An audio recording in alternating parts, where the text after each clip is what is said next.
Greetings, everyone. This is Live Life Well TV host Robert Landau. We are here with a special episode of America's Greatest Personalities. Special because it's somebody that I grew up hearing sing, seeing her triumphs on the stage. And although this is the first episode that we are actually dedicating to the world of opera, if you are not familiar with the world of opera, then you probably won't know of the name Beverly Sills. But if you are an opera buff, an opera fanatic, an opera fan like I am, then you certainly have heard the name Beverly Sills before. So the lights are starting to go down. The orchestra has finished warming up and the curtain is about to go up.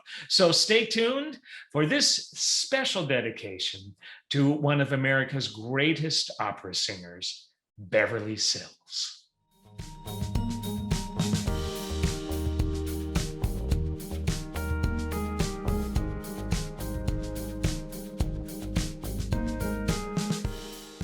A little footnote before we get into Beverly's life.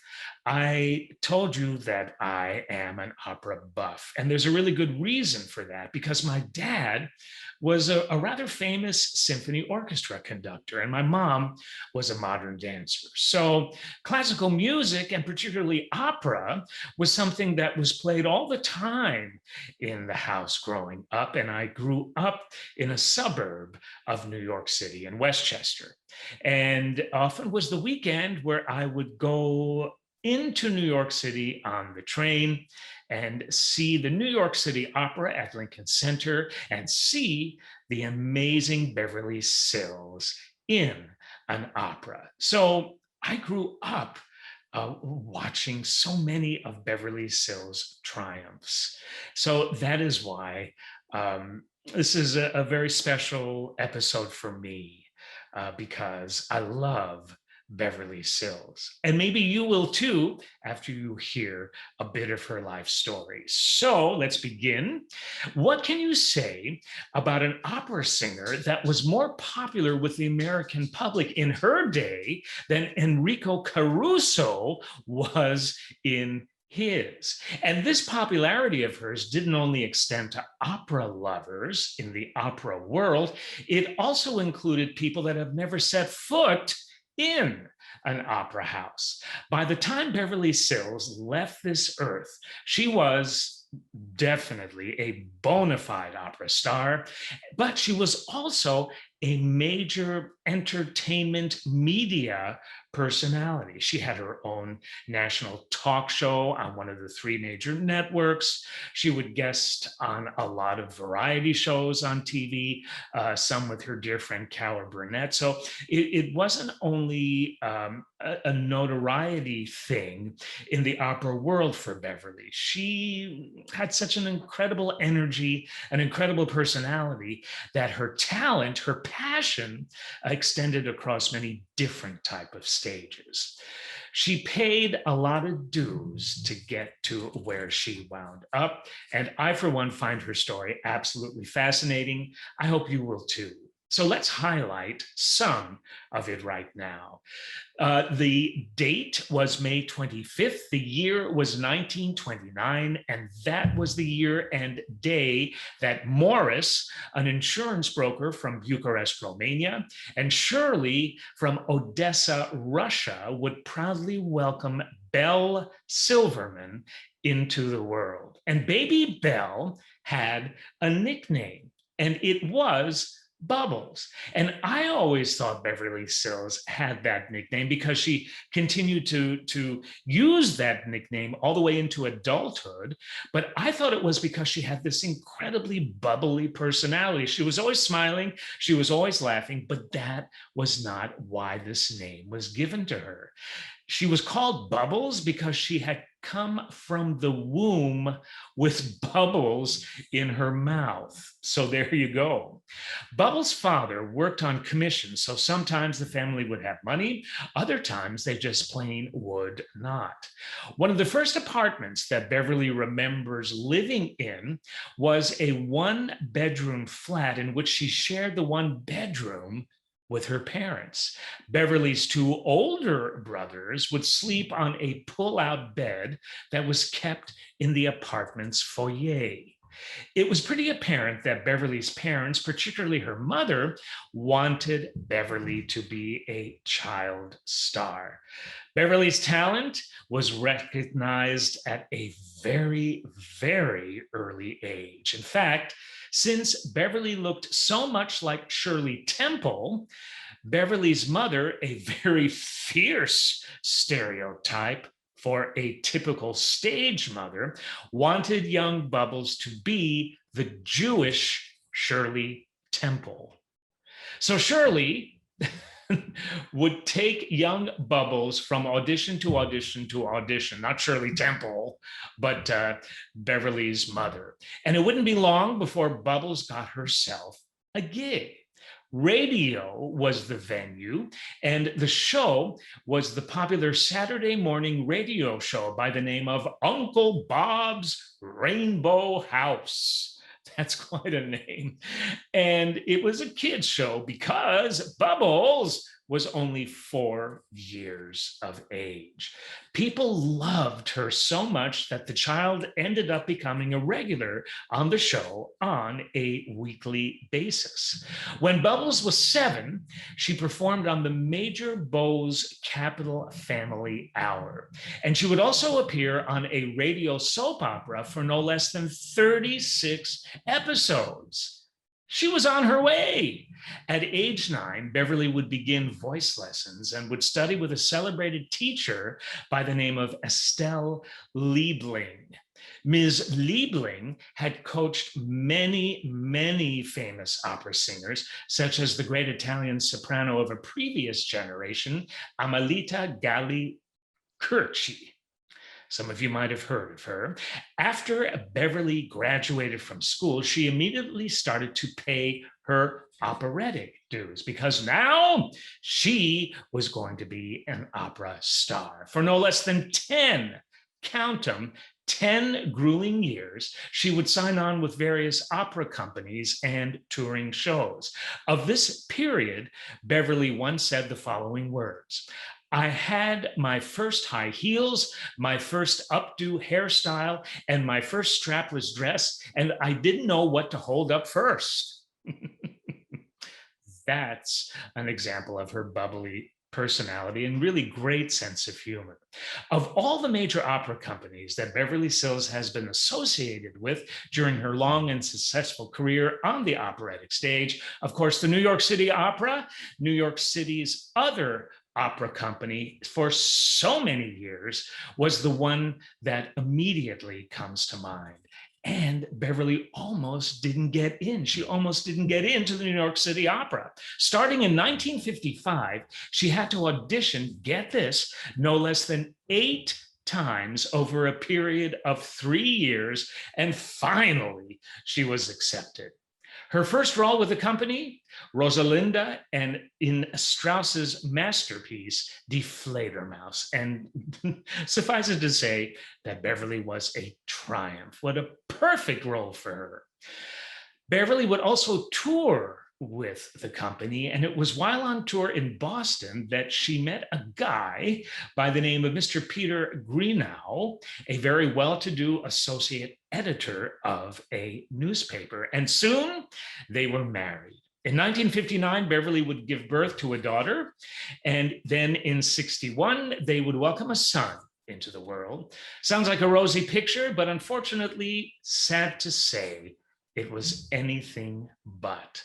By the time Meredith, or Muffy, as they called her, was 22 months of age, they realized that she was totally unable to speak. something that, of course, was very unusual and is very unusual for a child of only 22 months. A battery of tests would soon show that Muffy had a very serious loss of hearing. In fact, she was pretty much deaf. At 6 months old, their son, Bucky, was severely mentally retarded. He was autistic. Bucky's condition was so severe that he would soon have to be institutionalized. All of this was found out, get this, within a period of only 6 weeks. Did Beverly have anything to sing about during this time? Of course not. And she was quite bitter. It was her way of coping. It was her way of dealing with that heartbreak of a shock and then another shock. Her only 2 kids. Would she dare to sing during this particular time? And as you can well imagine, no. She was eventually convinced, thank goodness, to get up on the stage and sing again. Besides, that's actually really great therapy when you're going through intense trauma, like the type that Beverly was going through at the time. Even though it took a while, she would return to the stage very certain and confident of who she was and what she wanted from the world. Before, she would just let anybody tell her what to do. Well, not now. She once said of this particular point in time, "I was always a good singer, but I was a combination of everyone else's ideas, the director, the conductor, the tenor. And after I came back, I stopped caring what anyone else thought. If I could survive my grief, I could survive anything. On stage, I was uninhibited and I began to actually have a good time." A big newspaper chain ended up buying Beverly's husband's paper for no less than $58 million. A lot of that went to Beverly's husband. Now, any roles that Beverly decided to conquer on stage would be major triumphs for her. She made a name for herself singing roles that hadn't been heard of in many, many years. And one of those was the role of Cleopatra in Handel's Anthony and Cleopatra. This role, sung with the New York City Opera, presented Beverly with the best reviews of her entire career. And I remember seeing that production. A year or 2 later, also with the City Opera, Miss Sills would sing the lead role of Manon in an opera by the same name by a French composer that you might have heard of by the name of Massenet. The reviews were stellar, with a capital S. A critic affiliated with the New Yorker magazine wrote these words: "If I were recommending the wonders of New York City to a tourist, I should place Beverly Sills as Manon at the top of my list, way ahead of such things as the Statue of Liberty and the Empire State Building." Well, let me tell you something. If that isn't praise from a critic, I don't know what is. Beverly would go on to make triumphant debuts with opera companies in Milan and in London.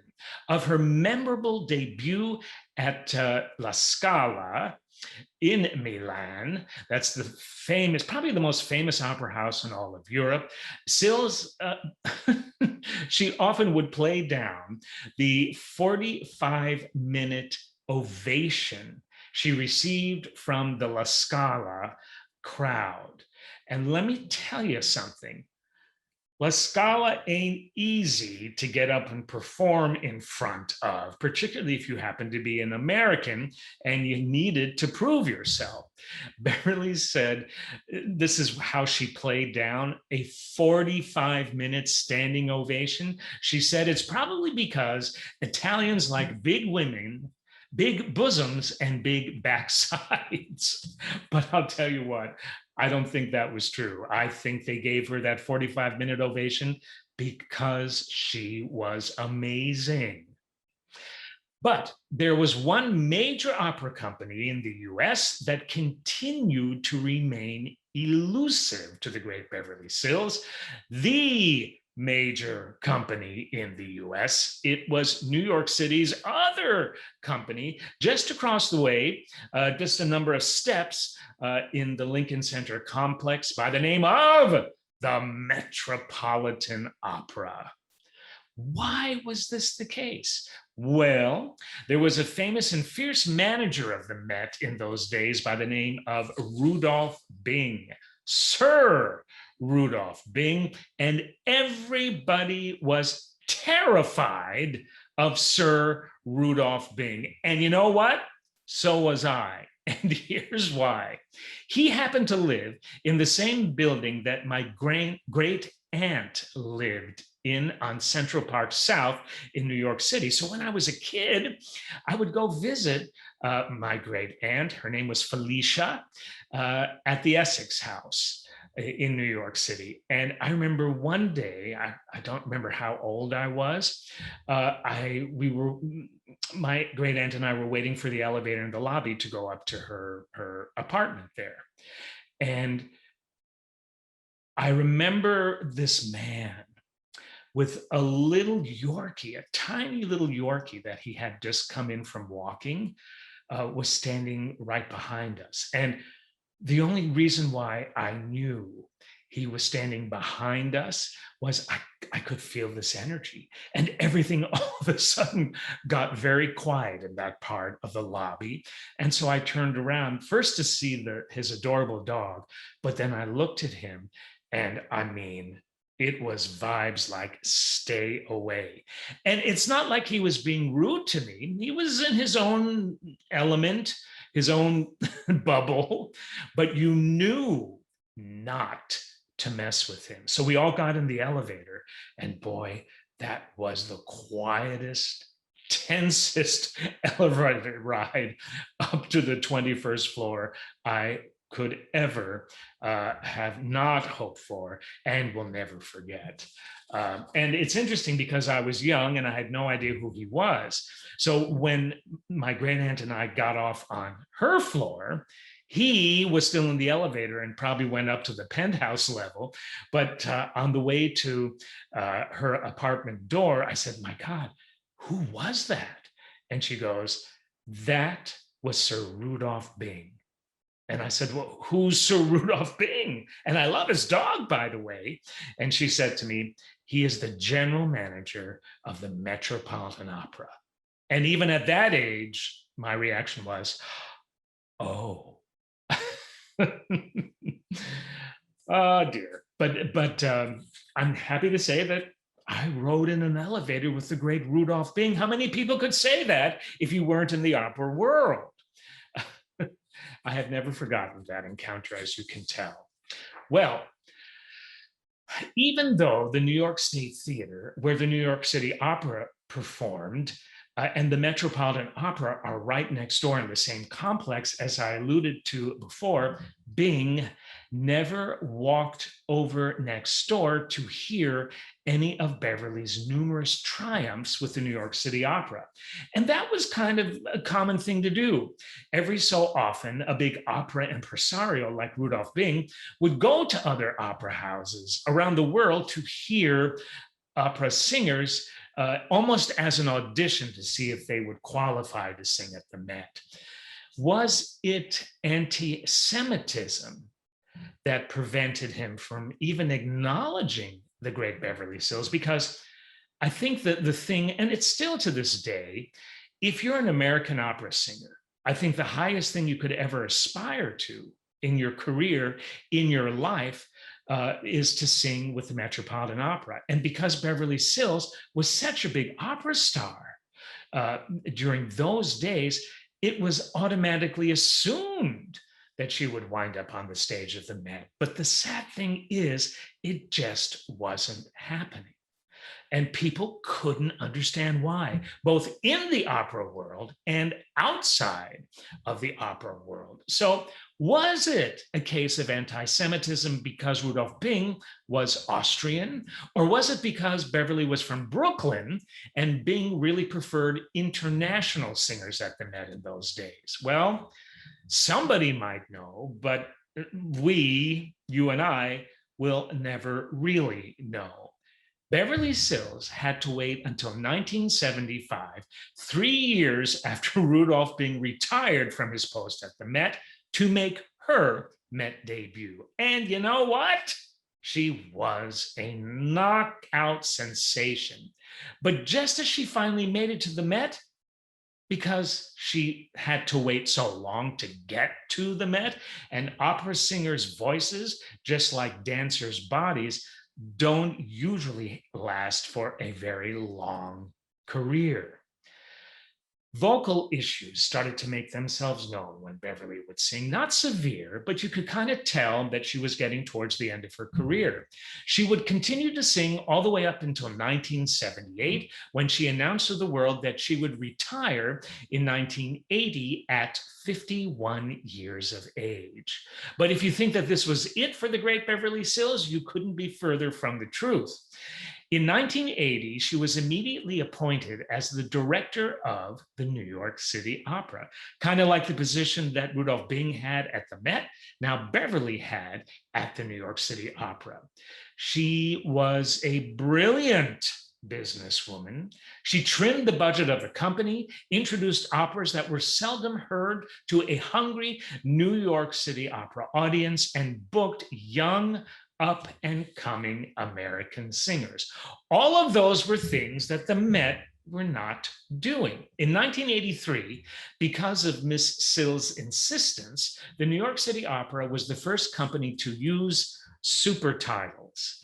And that's a big distinction, because now, smart businesswoman, most people, at least in my opinion, aren't into opera, not only because their ear isn't accustomed to that type of singing or classical music in general, and unfortunately, that's how we're brought up here in America, not so in Europe, but it's also because you can't understand what they're saying. So unless you read the plot in the program, you don't know what the heck is going on stage.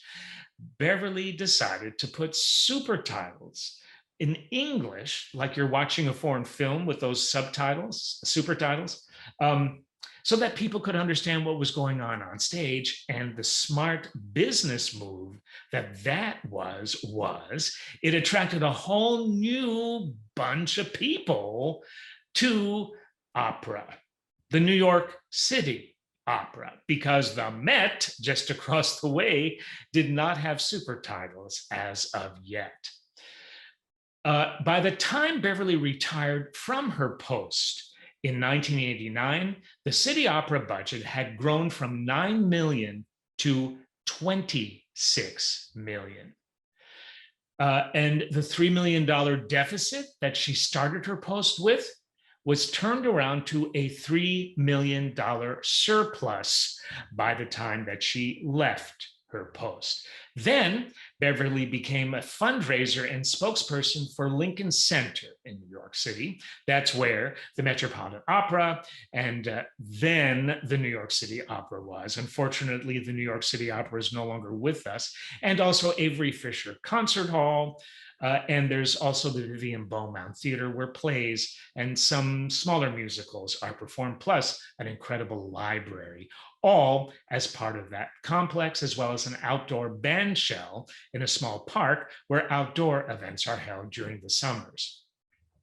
In 1994, Beverly was elected as the chairwoman of the board of Lincoln Center, an incredibly prestigious position for anyone to have, but also for a female to have. She would retire from arts administration in 2002, and it would be almost impossible to cover all of the amazing achievements Beverly accomplished in her remarkable time on this earth. Her performances with her dear buddy Carol Burnett and Danny Kaye, her numerous appearances with Johnny Carson, and by the way, Carol Burnett, Beverly would do a two-woman concert with orchestra at Carnegie Hall. And you can go onto YouTube and just bring up Beverly Sills, but also her appearances with Johnny Carson are wonderful clips to watch. As I said before, she had a national TV talk show that was on the air for 2 years, and really so much more. She was also a very good friend of Julie Andrews, and they did some wonderful concerts at Carnegie Hall as well. Beverly Sills was the good type of opera diva, not the bad temperamental type. Also, once at a restaurant in New York City, two ladies noticed that Beverly Sills was dining with friends just a couple of tables away. And on their way out, the ladies decided to stop at Ms. Sills' table and said to Beverly these words, "Are you who we think you are?" To which Ms. Sills responded, "Well, I certainly hope so." Of her often difficult life, Beverly Sills once said these words: "Man plans and God laughs. I have often said I've never considered myself a happy woman. How could I, with all that's happened to me? But I am a cheerful woman. Work kept me going." So many of the people who loved Beverly Sills, including me, were absolutely stunned when we heard that she passed on suddenly of inoperable lung cancer, and she didn't even smoke. The great Beverly Sills was 78 years of age when she would leave us. Beverly Sills, in closing, showed that opera isn't just for opera lovers. Opera was her mission. Opera lived in every pore and every breath she had and took. And those were some amazing moments, not only of her career, but in the world of opera as a whole. Part of me can't believe that Beverly Sills is no longer here with her vibrant personality, her amazing voice that sounds like no other, and her passion. I think that's what we still need in this world. People who are so rooted and grounded in what they know they are here to do.